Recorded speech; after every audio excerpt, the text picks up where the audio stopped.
നമസ്കാരം. ശ്രീമദ് ഭാഗവതം മൂലം പ്രഭാഷണം ഭാഗം 271 271. ഓം ഗം ഗണപതയേ നമ. ഓം സം സരസ്വതേ സ്വാഹ. ഓം ശ്രീ ഗുരുഭ്യോ നമ.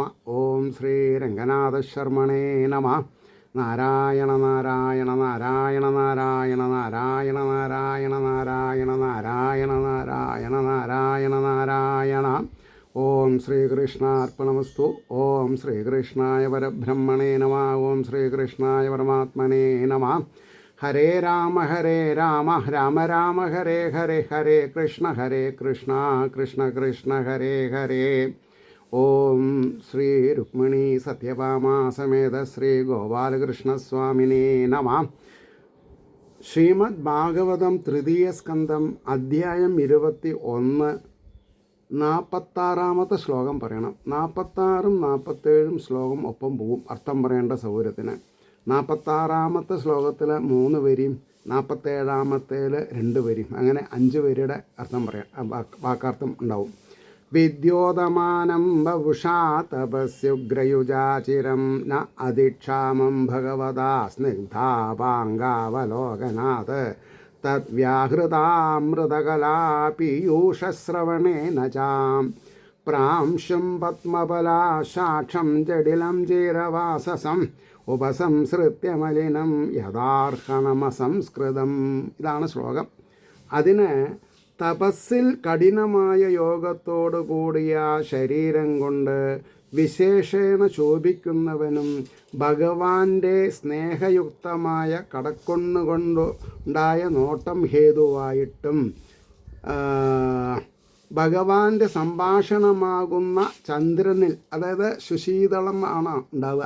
അപ്പോൾ ചന്ദ്രനിൽ നിന്നുണ്ടായ അമൃതത്തെ ശ്രവണപുടത്താൽ, ചെവികളാൽ ഏറ്റവും ആസ്വദിക്കൊണ്ടും അധികം കൃശനല്ലാതിരിക്കുന്നവനും ഉയരം അധികമുള്ളവനും താമരതളം പോലെ ഇരിക്കുന്ന കണ്ണുകളോട് കൂടിയവനും ജടയെ ധരിച്ചവനും മരവിരി ഉടുത്തവനും സംസ്കരിക്കാത്തതും, അതാണ് അസംസ്കൃതം, സംസരിക്കാത്തതും ചളി പറ്റിയതുമായ രത്നമെന്ന പോലെ ഇരിക്കുന്നവനുമായ, അതായത് പോളിഷ് ചെയ്യുന്നതിൻ്റെ മുമ്പേ രക്തത്തിന് മിന്നലുണ്ടാവില്ല, കാണാൻ ഒരു വെടുപ്പുണ്ടാവില്ല.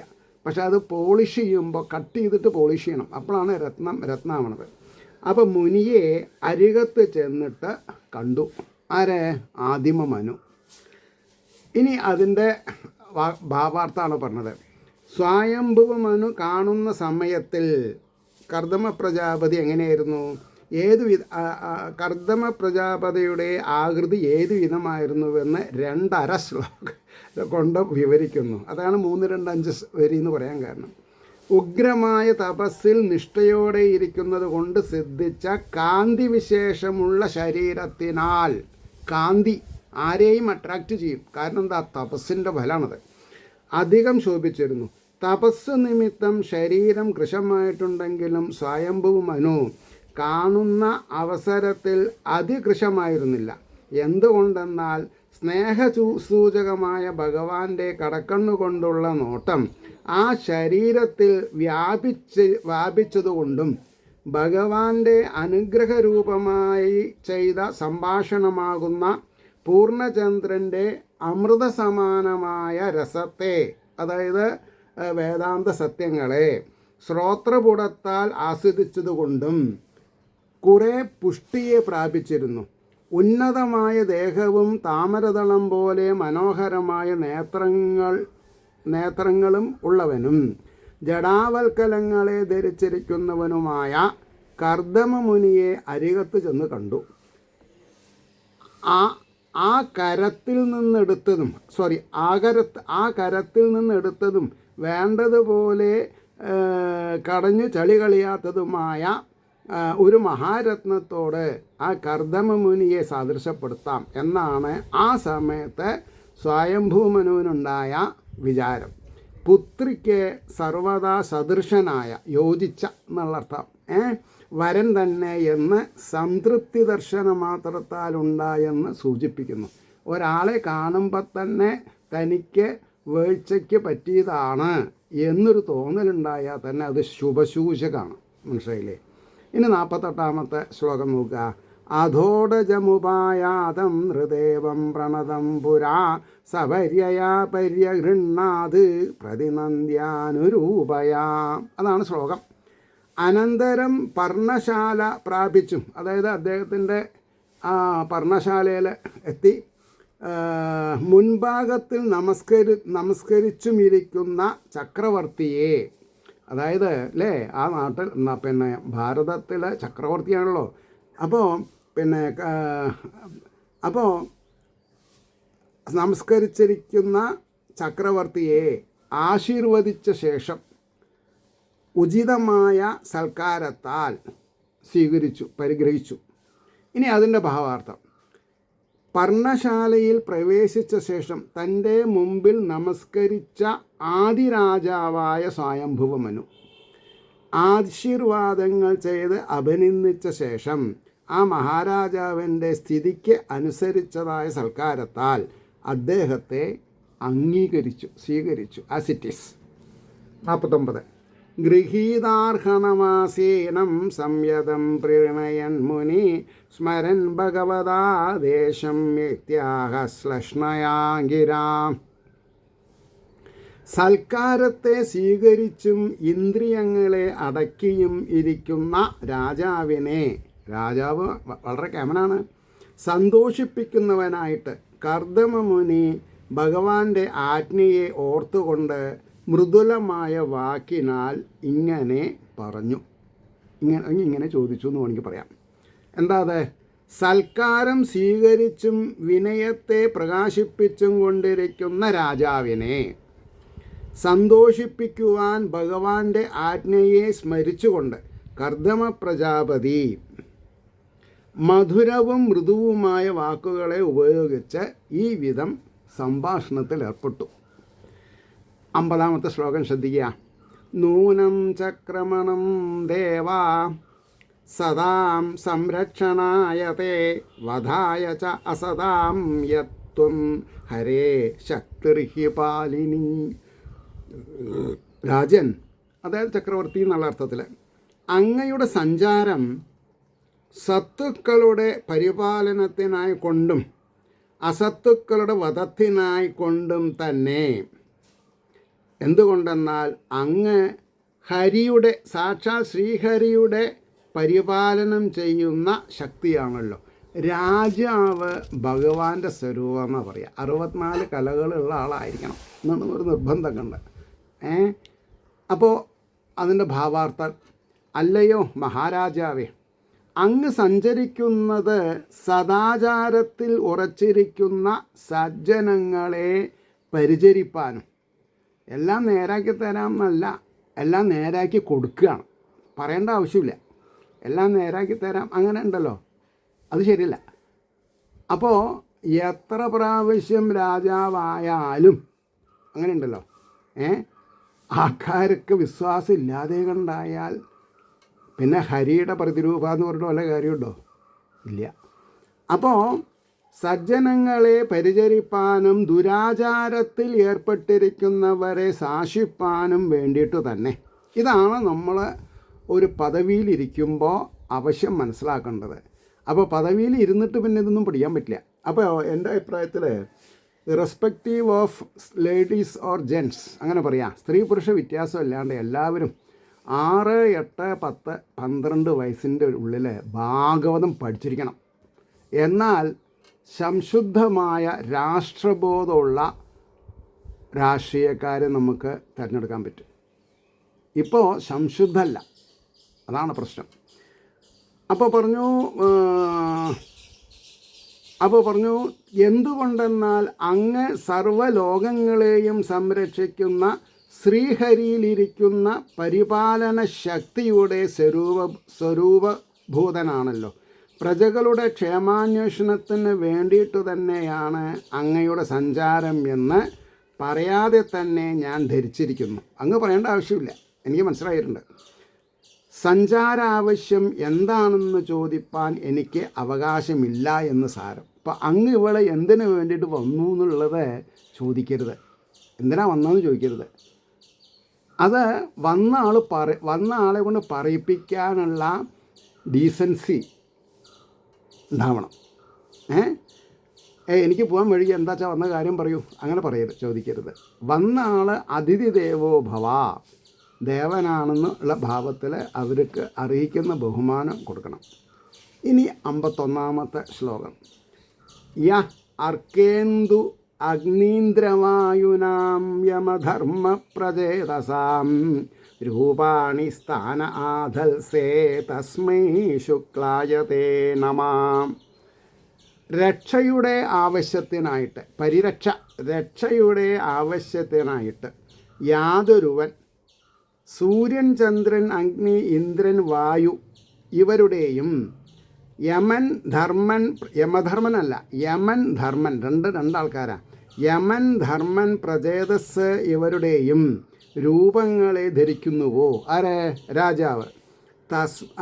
ആ ശ്രീഹരിയായ അങ്ങയ്ക്കായിക്കൊണ്ട് നമസ്കാരം. അപ്പോൾ രാജാവും ശ്രീഹരിയും വ്യത്യാസമില്ല എന്നാണ് പറഞ്ഞത്. അതാണ് രാജാവിനെ കാണുമ്പോൾ ബ്രാഹ്മണരും തല കുമ്പിടും, പക്ഷേ രാജാവ് ബ്രാഹ്മണരെയും കുമ്പിടും. ഇത് വളരെ പ്ലെയിനായിട്ട് ഭാഗവതം പറയുന്നുണ്ട്.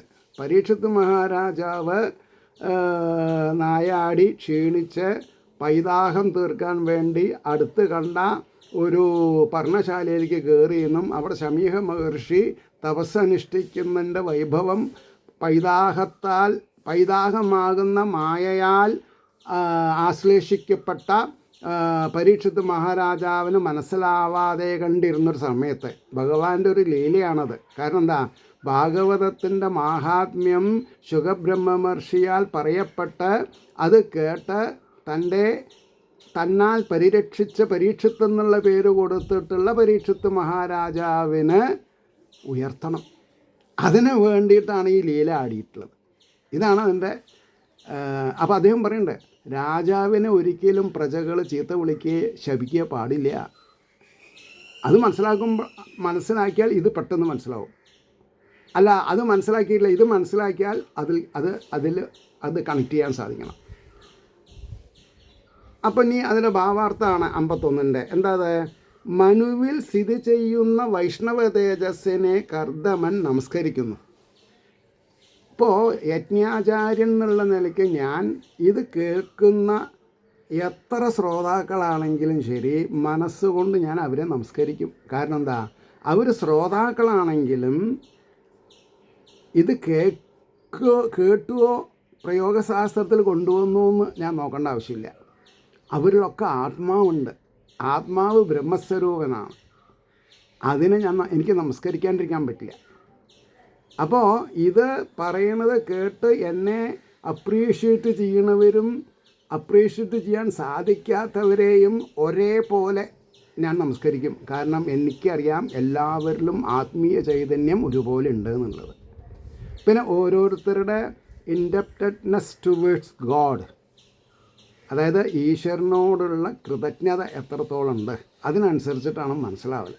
അതിപ്പോൾ ആർക്കും ഗ്യാരണ്ടി പറയാൻ പറ്റില്ല. അപ്പോൾ പറഞ്ഞു, ലോകങ്ങളെ പരിപാലിപ്പാനായിട്ട് യാതൊരുവൻ സൂര്യൻ, ചന്ദ്രൻ, അഗ്നി, ഇന്ദ്രൻ, വായു, യമൻ, ധർമ്മൻ, വരുണൻ എന്ന 8 പേരുടെ അംശങ്ങളെ, വളരെ ശ്രദ്ധിക്കേണ്ട ഒരു ഭാഗമാണിത്, ഈ 8 പേരുടെ അംശങ്ങളെ ഏകശരീരത്തിൽ ധരിക്കുന്നവോ ആ ശ്രീഹരിയായ അങ്ങയെ ഞാൻ നമസ്കരിക്കുന്നു. ക്ഷത്രിയൻ ബ്രാഹ്മണനാൽ നമസ്കാരനല്ലെങ്കിലും, വളരെ അതായത് ഹൈറാർക്കിയിൽ ക്ഷത്രിയൻ ബ്രാഹ്മണനാൽ നമസ്കാരനല്ലെങ്കിലും ക്ഷത്രിയനിൽ ഗൂഢമായി നിവസിക്കുന്ന അഷ്ടദിക്പാലാംശഭൂതനായിരിക്കുന്ന അഷ്ടദിക്പാലാംശഭൂതം 8 ആൾക്കാരാണല്ലേ, അഷ്ടദിക്പാലന്മാർ. അവരുടെ ഭൂതനായിരിക്കുന്ന ശ്രീഹരിയെ ബ്രാഹ്മണനും നമസ്കരിക്കേണ്ടതാണെന്നുള്ള സദാചാരത്തെ ഈ പദ്യത്തിൽ സ്പഷ്ടമാക്കിയിരിക്കുന്നു. അതായത് പ്രോട്ടോക്കോൾ പ്രകാരം ബ്രാഹ്മണനെ ക്ഷത്രിയൻ നമസ്കരിക്കേണ്ട ആവശ്യമില്ല. ക്ഷത്രിയനെ ബ്രാഹ്മണൻ നമസ്കരിക്കേണ്ട കാര്യമില്ല. പക്ഷേ ഒരു സാധാരണ യോദ്ധാവോ അല്ലെങ്കിൽ ഒരു ഗ്രൂപ്പ് ലീഡറോ അല്ല ആരെ ഈ കർദമ പ്രജാപതി. അദ്ദേഹം ആരാ? ആദ്യത്തെ മനു ചക്രവർത്തിയാണ്.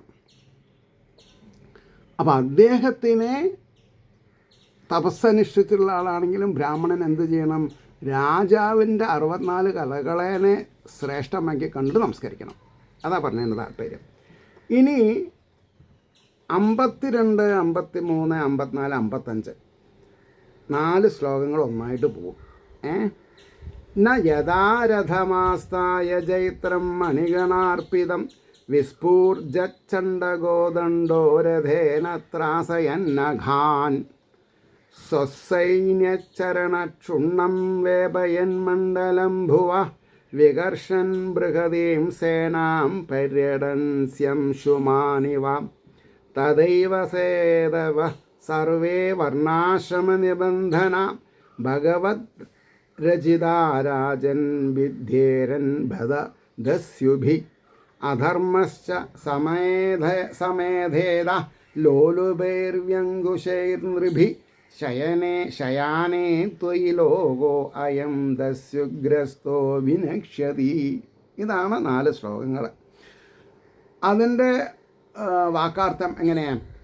ജയം നൽകുന്നതും രത്നങ്ങൾ പതിച്ചിട്ടുള്ളതുമായ തേരിൽ ഇരുന്നിട്ട് വിശേഷമായ നാദം പുറപ്പെടുവിക്കുന്നതും ഭയജനകവുമായ വില്ലിനെ ധരിച്ചുകൊണ്ട് പാപികളെ ഭയപ്പെടുത്തുന്നവനായിട്ട് തൻ്റെ സൈന്യങ്ങളുടെ പാദങ്ങളാൽ സംഘട്ടനം ചെയ്യപ്പെടുന്ന ഭൂമണ്ഡലത്തെ വിറപ്പിച്ചുകൊണ്ട് വമ്പിച്ചിരിക്കുന്ന സൈന്യത്തെ കൂടെ കൂട്ടിക്കൊണ്ട് സൂര്യനെന്ന പോലെ തേരിൽ കൂടി എപ്പോൾ അങ്ങ് സഞ്ചരിക്കാതിരിക്കുന്നുവോ അപ്പോഴാണ് കശ്മലന്മാർ തലപൊക്കുക. അപ്പോൾ രാജാവ് സഞ്ചരിച്ചുകൊണ്ടിരിക്കണം, ദിഗ്വിജയം എന്നാ പറയാതിന്.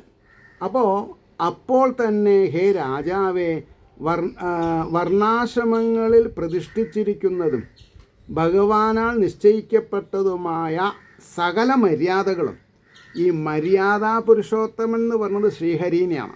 അപ്പോൾ രാജാവ് ശ്രീഹരിനെ പോലെ ആകുമ്പോൾ മര്യാദാ പുരുഷോത്തമനായിരിക്കണം ഒന്ന്. പിന്നെ ഇതിൻ്റെ മുമ്പ് ഞാൻ എപ്പോഴും പറയാറുണ്ട്, തന്നിഷ്ടമല്ല ധർമ്മം, ഈശ്വരനാൽ പറയപ്പെട്ട മര്യാദകളാണ് ധർമ്മം. അതനുഷ്ഠിക്കുന്നവനാണ് ശരിയായ ഭക്തൻ. ആ ഭക്തൻ്റെ എല്ലാവിധ യോഗക്ഷേമങ്ങളും ശ്രീഹരി കാത്തു രക്ഷിക്കുന്നുള്ളത് 100-ന് 110% ഗ്യാരണ്ടിയാണ്. പക്ഷെ അത് നമ്മൾക്ക് അറിയണില്ല. കാരണം സത്സംഗത്തിൻ്റെ പിന്നെ എന്താണ് പറയുക, ലാക്കിങ്, വേണ്ടത്ര സത്സംഗങ്ങൾ സമൂഹത്തിൽ നടക്കാത്തതാണ് ഏറ്റവും വലിയ പ്രശ്നം. പ്രത്യേകിച്ച് സ്കൂൾ കുട്ടികൾ, ചെറിയ കുട്ടികൾ മുതൽക്ക് സത്സംഗത്തിൽ താല്പര്യം ഉണ്ടാവും. എന്നാൽ അവരാരും കഞ്ചാവ് വെക്കില്ല, സ്കൂളിലും വെക്കില്ല, കോളേജിലും വെക്കില്ല, വീട്ടിലും വെക്കില്ല. അപ്പോൾ ഇന്ന് ഈശ്വരനാൽ പറയപ്പെട്ട ധർമ്മനീതികളെപ്പറ്റി ആരും പഠിപ്പിക്കണില്ല. ഇനി എന്നെ പോലെ ചില മണ്ടന്മാർ അത് പറഞ്ഞാൽ ആൾക്കാർ കേൾക്കില്ല. കാരണം അവർക്കറിയാം ഇത് മണ്ടത്തരാണെന്ന് അവരുടെ വിചാരം. മണ്ടത്തരല്ല മക്കളെ എന്ന് എനിക്ക് പറയാണ്ടിരിക്കാൻ നിവർത്തില്ല. പ്രതംശയിലെ അപ്പോൾ ഈ ആചാര്യസ്ഥാനത്തിരിക്കുമ്പോൾ ആരെ വേണമെങ്കിലും മക്കളെ എന്ന് വിളിക്കാം. കാരണം അങ്ങനെയാണ് അതിൻ്റെ അവസ്ഥ. ഒരാൾ കേടുവന്ന് പോയാൽ എനിക്ക് വേദനിക്കണം. കാരണം എന്താ, ഈശ്വരൻ എനിക്ക് ഒരു സ്ഥാനം തന്നു, മറ്റുള്ളവരെ ഒരു ഗുരുനാഥനെ കൊണ്ട് ആചാര്യൻ എന്നുള്ള പദവി തരുമ്പോൾ എൻ്റെ ആസ്മാദികളാണോ അല്ലയോ എന്നല്ല, ജീവനുള്ളവരൊന്നും തെറ്റ് ചെയ്യാൻ പാടില്ല എന്നുള്ളതാണ്. ഇതിൻ്റെ ഇടയ്ക്ക് ഒരു കാർട്ടൂൺ കണ്ടു, പിന്നെ വാട്സപ്പിലോ യൂട്യൂബിലോ ഒക്കെ. എന്താ അത്, ഒരു പ്രൗഢഗംഭീരമായിട്ടുള്ളൊരു സ്ത്രീ ഒരു ഗുരുദേവൻ അല്ലെങ്കിൽ ഒരു രാജഗുരു ആവാൻ യോഗ്യമുള്ള ഒരാളോട് ചോദിക്കുകയാണ്, എപ്പോഴാണ് സമാധാനം ഉണ്ടാവുക? മരിച്ചാൽ. അദ്ദേഹം ഉടനെ പറയാം മരിച്ചാൽ. എനിക്കത് വളരെ ഇഷ്ടപ്പെട്ടു. അതാണ് ശരി. അപ്പോൾ നമ്മൾ എന്ത് ചെയ്യണം? ജീവിച്ചിരിക്കുമ്പോൾ തന്നെ മരണത്തിനെ ആശ്ലേഷിക്കാൻ സാധിക്കണം. കാരണം അൺഎസ്കേപ്പബിൾ ആണത്. ഒരിക്കലും അതിൽ നിന്ന് രക്ഷപ്പെടുത്താൻ ആർക്കും പറ്റില്ല. ജനിച്ചു മരിക്കും. അപ്പോൾ പ്രാണപ്രയാണോത്സവം, പ്രാണനെ പ്രയാണം ചെയ്യുന്നതിനെ ഉത്സവമാക്കി കാണാനുള്ള വൈദഗ്ധ്യം നമുക്കുണ്ടെങ്കിൽ പിന്നെ ഈ ഇതിഹാസങ്ങളും പുരാണങ്ങളും അത്യാവശ്യം ഉപനിഷത്ത് കഥകളൊക്കെ മനസ്സിലാക്കിയാൽ ഭയം ഉണ്ടാവില്ല. കാരണം ഇത് പഠിക്കുന്നത് എന്തിനു വേണ്ടിയിട്ടാണ്? ഇല്ലാത്തത് ഉണ്ടാവാനല്ല, നിർഭയാവസ്ഥയെ പ്രാപിക്കുക. What may come, I don't care. കാരണം എന്താ? എന്നിലുള്ള ചൈതന്യം എന്നെ രക്ഷിക്കും. മരണത്തിൽ നിന്നല്ല, ഭവസാഗരം കടക്കാൻ സാധിക്കും എന്ന് മനസ്സിലാക്കിയാൽ മതി. അതുകൊണ്ടാണ് സകല മര്യാദകളും ദുർജനങ്ങളാൽ ഭേദിക്കപ്പെടും. എങ്ങനെ? രാജാവ് സഞ്ചരിച്ചിട്ടില്ലെങ്കിൽ, അങ്ങ് നിദ്രിതനായാൽ, അങ്ങ് ഉറക്കത്തിനടിമപ്പെട്ടാൽ അല്ലെങ്കിൽ തമോ ഗുണത്തിനടിമപ്പെട്ടാൽ, തടസ്സമില്ലാതെ ഭവിച്ചിരിക്കുന്നവനും അർത്ഥാശ അധികരിച്ചവരുമായ അർത്ഥാശ അധികരിച്ച കള്ളന്മാർ മെനക്കെടാതെ കണ്ട് ജീവിക്കണം. അതാണല്ലോ അവർ കക്കണത് ഓരോരുത്തരുടെ മുതലേ. അപ്പോൾ പരസ്യമായി ഫണ്ട് വകകൾ കക്കുന്നവരേനെ എന്താ പറയുക? അർത്ഥാശ അധികരിച്ച കാട്ടുകള്ളന്മാർ എന്നുള്ള പേര് വരും. ജനങ്ങൾ നിമിത്തം അധർമ്മവും അധികരിക്കും. അത്തരം ആൾക്കാർ ഉള്ളത് കൊണ്ട് അധർമ്മം അധികരിക്കുമെന്നാണ് പറഞ്ഞത്. ഇനി അതിൻ്റെ ഒരു ഭാവാർത്ഥം പറയണം. രക്ഷാധികാരിയിൽ ഗൂഢരൂപേണ സ്ഥിതി ചെയ്യുന്ന ശ്രീഹരിയെ നമസ്കരിച്ച ശേഷം, നോക്കൂ, രാജാവിന് മാത്രമല്ല, എല്ലാ ജീവജാലങ്ങളിലും പ്രത്യേകിച്ച് മനുഷ്യരിലും ബ്രഹ്മസ്വരൂപനായിട്ടാണ് ഈശ്വരൻ കുടികൊള്ളുന്നത്. ഭഗവാൻ എന്നുള്ള പേര് മുമ്പുണ്ടായിരുന്നില്ല, ലേറ്റർ ഓൺ വന്നതാ. ബ്രഹ്മാനുസന്ധാനം, അഹം ബ്രഹ്മാസ്മി. അപ്പോൾ പറഞ്ഞതിൻ്റെ താല്പര്യം ഗൂഢരൂപേണ, കൂടസ്ഥൻ എന്നാണ്. അന്തര്യാമി, കൂടസ്ഥൻ, സർവജീവ ഗുഹാശയ എന്നൊക്കെ പറയും. ശ്രീഹരിയെ നമസ്കരിച്ച ശേഷം വിശേഷവിധിയെക്കുറിച്ച് ചോദ്യം ചെയ്യുവാൻ ഭാവിക്കുന്ന കർദമ പ്രജാപതി അതിനുള്ള പ്രസ്താവനയെ ആരംഭിക്കുന്നു. ലോകരക്ഷാർത്ഥം സർവത്ര സഞ്ചരിക്കുന്ന അങ്ങ് പ്രസംഗവശാൽ ഇവിടെ വരുന്നതിന് പ്രത്യേക കാരണം ആവശ്യമില്ല. അങ്ങക്ക് എപ്പോൾ വേണമെങ്കിലും എവിടെ വേണമെങ്കിലും കയറി ചെല്ലാം. എങ്കിലും വിശേഷവിധി ഉദ്ദേശം വല്ലതും ഉണ്ടെങ്കിൽ അത് കേൾപ്പാൻ ഞാൻ ആഗ്രഹമുള്ളവനാണെന്ന് പ്രസ്താവനയിൽ അടങ്ങിയ സാരം, രഹസ്യം എന്നൊക്കെ വേണമെങ്കിൽ പറയാം. രത്നാഭരണങ്ങൾ കൊണ്ട് അലങ്കരിച്ചതും ജയപ്രദവുമായ രഥത്തിലിരുന്ന് ഞാൻ വിളിച്ചു വിടുമ്പോൾ ഉണ്ടാകുന്ന ഭയങ്കരമായ ശബ്ദത്താൽ തന്നെ പാപികളെ ഭയപ്പെടുത്തുന്നതിന് മതിയായ പരാക്രമശാലിയായ അങ്ങ് സൈന്യങ്ങളുടെ പാദതാടനം കാൽപ്പെരുമാറ്റം നടത്തും. പാദതാടനം നിമിത്തം പൊങ്ങുന്ന ധൂളിയാൽ ആകാശത്തെ ആച്ഛാദനം ചെയ്തും ഭൂമണ്ഡലത്തെ വിറപ്പിച്ചും കൊണ്ട് സഞ്ചരിക്കുന്ന മഹാസേനയെ ഒരുമിച്ചു ചേർത്തും, മഹാസേന ചതുരംഗപ്പട എന്നൊക്കെ പറയും, അതിനെ ഒരുമിച്ചു ചേർത്തും കൊണ്ട് സൂര്യനെ പോലെ പ്രതാപശാലിയായിട്ട് ലോകത്തിൽ 4 ഭാഗത്തും, അതായത് ലോകത്തിൻ്റെ എല്ലാ കോണുകളിലും സഞ്ചരിക്കാതെ ഇരുന്നാൽ, രാജാവിൻ്റെ ചുമതല വേണ്ട പോലെ ചെയ്യാതിരുന്നാൽ, ഭഗവാൻ ലോകരക്ഷയ്ക്കായി നിശ്ചയിച്ചിരിക്കുന്ന വർണ്ണാശ്രമാദി മര്യാദകൾ ദുർജനങ്ങളുടെ അക്രമം നിമിത്തം ഭേദിച്ചു പോകും. അതായത് നമ്മുടെ കൺട്രോളിൽ നിൽക്കില്ല എന്ന് തന്നെയല്ല, ദണ്ഡധരനായ അങ്ങ് ഉദാസീനനായിരിക്കാനാണെന്ന് കണ്ടാൽ കേവലം അർത്ഥാതുരന്മാരായ, പെട്ടെന്ന് കാശുണ്ടാക്കണം എന്നുള്ള അർത്ഥത്തിൽ ജനങ്ങളെ ശാസിപ്പാൻ ആളില്ലെന്ന് അവരറിഞ്ഞ് പല ദ്രോഹങ്ങളും ലോകത്തിൽ നടത്തി തുടങ്ങും. അത് മോശമാണ്. ഇങ്ങനെ ദുർജനങ്ങളുടെ പീഡയിൽ അകപ്പെട്ട് ലോകം അചിരേണ നഷ്ടപ്രായമാകും. അതുകൊണ്ട് സർവത്ര സഞ്ചരിപ്പാൻ അധികാരിയാണ് അങ്ങ് എന്ന പരമാർത്ഥം ഞാൻ ധരിച്ചിരിക്കുന്നു എന്ന് പറഞ്ഞു. ഇനി 56-ാമത്തെ ശ്ലോകം. 56-ാമത്തെ ശ്ലോകം കൊണ്ട് ഈ അധ്യായം കഴിയാണ്. അഥാപി പൃച്ഛേ ത്വാം വീര യഥർത്ഥം ത്വമ്മിഹാഗത തദ്വയം നിർവ്യളീകേന പ്രതിപദ്യാമഹേ ഹൃദാ. അവ പറയണു അതിൻ്റെ വാക്കാർത്ഥം. എങ്കിലും പരാക്രമശാലിൻ, അങ്ങാരാ പരാക്രമശാലിൻ, ഏതൊരു ഉദ്ദേശത്തിന്മേൽ ഇവിടെ ആഗതനാണെന്ന് അങ്ങയോട് ചോദിക്കുന്നേ, അതിനെ ഞങ്ങൾ എന്താണെന്നാ പറയുക, തുറന്ന മനസ്സോടുകൂടി അംഗീകരിക്കുന്നുണ്ട്. സംശയമില്ല എന്നാ പറഞ്ഞതിൻ്റെ താല്പര്യം. ഇനി അതിൻ്റെ ഭാവാർത്ഥമേ ഉള്ളൂ. എങ്കിലും പരാക്രമശാലിയായ ഭവാൻ എൻ്റെ ആശ്രമത്തിൽ വന്നിരിക്കുന്നതിൽ വിശേഷ സംഗതി എന്തെങ്കിലും ഉണ്ടോ എന്ന് ഞാൻ ചോദിച്ചു കൊള്ളുന്നു. ഉണ്ടെന്ന് വരികിൽ ആ ആവേശത്തെ നിർവ്യാജമായ, വ്യാജമല്ലാത്ത, കളങ്കമില്ലാത്ത, ആർട്ടിഫിഷ്യലല്ല, നാടകമില്ല,